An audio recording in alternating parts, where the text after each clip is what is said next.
Hello my dear student. Now today topic is electric flux. What is the electric flux? Electric flux, it measures the flow of field lines through surface area normally. Field lines means that is electric field lines. Electric flux का मतलब ये होता है कि जब electric field lines किसी surface area के normally या परपेंडिकुलर पास होता है या लिंक होता है, कनेक्टेड होता है, उसको हम इलेक्ट्रिक फ्लक्स कहते हैं. सिंपली लिखा गया है, it measure the flow of field lines through surface area normally. किसी सरफेस एरिया से नॉर्मली जितनी इलेक्ट्रिक फील्ड लाइंस पास होती हैं वो क्या कहलाती हैं? फ्लक्स कहलाती है. फॉर एग्जाम्पल, जैसे मान लीजिए ये एक सरफेस एरिया है और ये मैंने ऐसे रखा हुआ है और मैंने यहाँ से ऐसे 2 फील्ड लाइंस पास कराया नॉर्मली, तो हम कहेंगे यहाँ पे इलेक्ट्रिक फ्लक्स कितना हुआ? How much? 2. 3 field lines normally surface से पास कराया, इसका फ्लक्स कितना होगा? 3 होगा. 4 पास कराया, कितना होगा? How much? 4 होगा. तो किसी भी सरफेस एरिया के, ये सरफेस एरिया मान लीजिए है, इसके परपेंडिकुलर नॉर्मली जो फील्ड लाइंस पास होंगी वही क्या कहलाएगा? इलेक्ट्रिक फ्लक्स कहलाएगा. इलेक्ट्रिक फ्लक्स का सिंपल सा मीनिंग आप समझिए, the electric field lines linked with surface area. Surface areas के अलोंग जितने इलेक्ट्रिक फील्ड लाइंस नॉर्मली उस सरफेस के कनेक्टेड होती हैं वो क्या कहलाती हैं? इलेक्ट्रिक फ्लक्स कहलाती है. फिर से आई एम रिपीटिंग. जैसे मैंने कहा कि ये अगर सरफेस एरिया है, यहां से 2 फील्ड लाइंस नॉर्मली ऐसे जा रही हैं, इसका फ्लक्स कितना हुआ? 2 हुआ. बहुत सिंपल सी बात. 3 फील्ड लाइंस जा रही हैं, कितनी फ्लक्स हुआ? 3 हुआ. 4 जा रही है नॉर्मली, कितना हुआ? 4 हुआ. तो यही हमारा है इलेक्ट्रिक फ्लक्स. इलेक्ट्रिक फ्लक्स हमको ये बताता है कि कितने नंबर में, कितने अमाउंट में फील्ड लाइंस उस सरफेस एरिया से कनेक्टेड है या लिंक्ड है. अब दूसरा मैंने यहां पे लिखा है एग्जाम्पल में, or it is scalar product of electric field and area vector. ये दूसरा डेफिनेशन आप कह सकते हैं कि ये स्केलर प्रोडक्ट होता है इलेक्ट्रिक फील्ड और एरिया वेक्टर. अब हमें समझना है कि एरिया वेक्टर क्या होता है. Listen very carefully. What is the area vector? Area vector is the vector which is always perpendicular to the area और सरफेस. जैसे मान लीजिए हमारा एक छोटा सा मैंने लिया हुआ है, ये मान लीजिए एक क्या आपका है कि एक सरफेस है, ये इसके परपेंडिकुलर जो भी होगा वो इसका क्या कहलाएगा? परपेंडिकुलर नॉर्मल जो भी लाइन हो गई उसका क्या कहलाएगा? Area vector. मान लो ये सरफेस एरिया है, इसके परपेंडिकुलर जो भी लाइन होगी, जो भी परपेंडिकुलर लाइन होगा, जो भी नॉर्मल होगा, उसको हम क्या कहेंगे? उसका area vector. Listen very carefully कि area vector always perpendicular to that area. Area vector हमेशा क्या होता है? हमेशा एरिया वेक्टर के क्या होता है? परपेंडिकुलर होता है. अच्छा, यहाँ पे ध्यान देने वाली बात है कि आपको एरिया को एज ए वेक्टर ट्रीट करना पड़ेगा. अब देखिए यहाँ फिगर समझने की कोशिश करिए. ये हमने एक एरिया लिया है, this is the uniform electric field. ये हमारा क्या है? यूनिफॉर्म इलेक्ट्रिक फील्ड है. और ये मैंने क्या लिया है? एक सरफेस लिया है. अब इस सरफेस से कितनी फील्ड लाइंस कनेक्टेड है नॉर्मली? 1 2 3. तो इसका फ्लक्स कितना होगा? 3 होगा.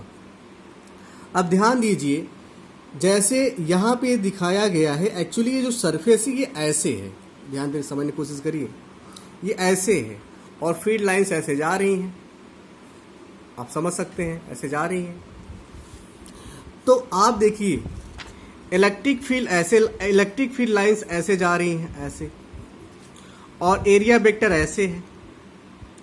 एरिया वेक्टर हमेशा उस एरिया के क्या होगा? Perpendicular. It depend your I side, जिधर से आप देखते हैं उस पर भी डिपेंड करता है. अगर आप इधर से देख रहे हैं एरिया वेक्टर इधर होगा, अगर आप इस सरफेस के इधर से देख रहे हैं, इधर से लेफ्ट से देख रहे हैं, तो एरिया वेक्टर ऐसे जाएगा। फिर समझने की कोशिश करिए, अगर आप इधर से देख रहे हैं तो एरिया वेक्टर ऐसे होगा इस सरफेस के लिए। अगर आप इधर से देख रहे हैं तो इसका एरिया वेक्टर इधर होगा, ऐसे होगा। मतलब अगर इधर राइट से देखें तो एरिया वेक्टर सरफेस के ऐसे दिखेगा, लेफ्ट से देखेंगे तो एरिया वेक्टर इस सरफेस के ऐसे होगा। लेकिन हमेशा एरिया वेक्टर क्या होगा, उस सरफेस एरिया के परपेंडिकुलर होगा। तो ये देखिए यहाँ पे, अब देखिए थ्री फीड लाइंस इस फिगर में, पहले वाले फिगर में 3 फीड लाइंस ऐसे जा रही हैं। तो 3 फीड लाइंस ऐसे जा रही हैं ऐसे, और आप देखिए ये अगर हम इधर से देख रहे हैं तो सरफेस एरिया भी क्या है, ऐसे है। इलेक्ट्रिक फील्ड लाइन भी ऐसे और सरफेस एरिया भी ऐसे, दोनों क्या हैं, एक दूसरे के पैरेलल हैं। तो आप देखिए अगर पैरेलल हैं तो पैरेलल वाली सिचुएशन में क्या हो रहा है कि हमें जो एंगल देखने को मिल रहा है वो क्या है, 0 डिग्री। उस समय फ्लक्स क्या होगा, E इंटू ए। अब देखिए यहाँ पे हमने क्या किया, ये हमारा सरफेस एरिया है और ये हमारी इलेक्ट्रिक फील्ड लाइंस है। कहने का मतलब ये है कि सरफेस एरिया ऐसे हो गया आपका, सरफेस एरिया ऐसे हो गया, थोड़ा समझने की कोशिश करिए। सरफेस एरिया ऐसे हो गया, सरफेस एरिया के एरिया वेक्टर ऐसे हो जाएगा। लेकिन फील्ड लाइंस कैसे जा रही है, ऐसे। फील्ड लाइन ऐसे जा रही है और एरिया वेक्टर ऐसे, क्या हो गया, परपेंडिकुलर। एक भी इस सिचुएशन में एक भी फील्ड लाइंस उस सरफेस से कनेक्टेड नहीं हो पा रहा है। फिर से देखें, ये आपका क्या हो गया, सरफेस एरिया, एरिया वेक्टर कैसे होगा, ऐसे। लेकिन फील्ड लाइन कैसे जा रही है, ऐसे। अब फील्ड लाइंस और देखिए ये आपका एरिया वेक्टर, ये आपका फील्ड लाइंस, दोनों क्या होंगे, परपेंडिकुलर। तो इस सिचुएशन में क्या होगा कि आपका एक भी फील्ड लाइंस उस सरफेस एरिया से कनेक्टेड नहीं होगा। उस सिचुएशन में फ्लक्स क्या होगा, 0। बहुत सारे स्टूडेंट का एक क्वेश्चन था, इलेक्ट्रिक फ्लक्स में हम कास क्यों लेते हैं, साइन क्यों नहीं लेते हैं, या एज ए स्केलर क्वांटिटी क्यों लेते हैं। आइए समझने की कोशिश करिए। अगर मान लीजिए हम लेते हैं फाई इक्वल टू, चूंकि हमने पहले बताया स्केलर प्रोडक्ट है, phi equal to E A cos theta, और यहाँ ले लेते हैं मान लीजिए phi equal to E A sine theta. Sine क्यों नहीं लेते हैं, कास क्यों लेते हैं। कास लेने का मतलब हम एज क्या है, स्केलर क्वांटिटी। नाउ अब देखिए इस सिचुएशन में थीटा कितना है, इस सिचुएशन में थीटा 0 डिग्री। अगर थीटा 0 डिग्री है तो थीटा 0 होने का मतलब ये है कि इलेक्ट्रिक फील्ड और एरिया वेक्टर एक दूसरे के पैरेलल हैं, फ्लक्स ज़्यादा कनेक्टेड होगी, फ्लक्स बनेगी। इस सिचुएशन फ्लक्स हमको मिलेगा फाई इक्वल टू ई ए। लेकिन अगर हम साइन लेते हैं, इस सिचुएशन की बात कर रहे हैं हम, अगर हम यहाँ पे साइन लेते हैं तो यहाँ पे थीटा 0 डिग्री है। थीटा 0 डिग्री की केस में हमको साइन 0 हो जाएगा। साइन 0 के केस में क्या फ्लक्स मिलेगा, नहीं, फ्लक्स नहीं मिलेगा। इसका मतलब इस सिचुएशन में साइन नहीं बैठ पा रहा है, फुलफिल नहीं हो पा रहा है। आप देखें, अगर भाई यहाँ पे ये आपका एरिया है, ये सरफेस एरिया है, इलेक्ट्रिक फील्ड ऐसे जा रही है, इधर एरिया भी इधर जा रहा है, तो हमको फ्लक्स मिल रहा है ना। मतलब area vector electric field parallel है, एंगल 0 डिग्री, तो फ्लक्स मिल रहा है ना। तो फ्लक्स मिलेगा किस केस में मिलेगा, फ्लक्स पैरेलल होने पे केवल कास लेने में मिलेगा। क्योंकि यहाँ अगर पैरेलल की सिचुएशन लगाएंगे 0 डिग्री वाला, तो साइन केस में फ्लक्स क्या हो जाएगा, 0, जो कि रॉन्ग हो जाएगा। डिफिनीशन हमारी यही कहती है, जो कि रॉन्ग हो जाएगा। इसलिए साइन को हम नहीं सिलेक्ट कर सकते हैं, कॉस लेते हैं। तो आप कह सकते हैं electric flux is a scalar quantity. तो ये जो फार्मूला है phi equal to vector E dot vector A, ये फार्मूला है for uniform electric field. This is the situation of uniform electric field. अब हम बात करते हैं नॉन यूनिफॉर्म इलेक्ट्रिक फील्ड। तो आप समझ गए होंगे ये जो फार्मूला है, formula phi equal to E A cos theta, this is the formula for only for uniform electric field. We are discussing about the non-uniform. This is the figure of non-uniform electric field. अब non uniform electric field का मतलब होता है कि ये parallel नहीं होते हैं, इक्विडिस्टेंस पे नहीं होते हैं। इस सिचुएशन में फ्लक्स कैसे निकालेंगे? इस सिचुएशन में क्या करेंगे, हम छोटे से पार्ट को एनालिसिस करें। मान लीजिए छोटा सा पार्ट मैंने लिया और ये छोटा सा पार्ट हमारा क्या है, दैट इज छोटा सा पार्ट को हम लेते हैं जे पार्ट मान लीजिए, बहुत सारे ABCD पार्ट हैं। तो यहाँ पे हम मान लेते हैं इसका जो इलेक्ट्रिक फील्ड आपका कैसे जा रहा है, इलेक्ट्रिक फील्ड ये आपका है ना, और ये इलेक्ट्रिक फील्ड EJ मान लेते हैं। तो इसका एरिया वेक्टर यहाँ से कितना एंगल मान लीजिए बना रहा है, ये छोटा सा एरिया डेल्टा AJ। अब इसका फ्लक्स कैसे निकालेंगे?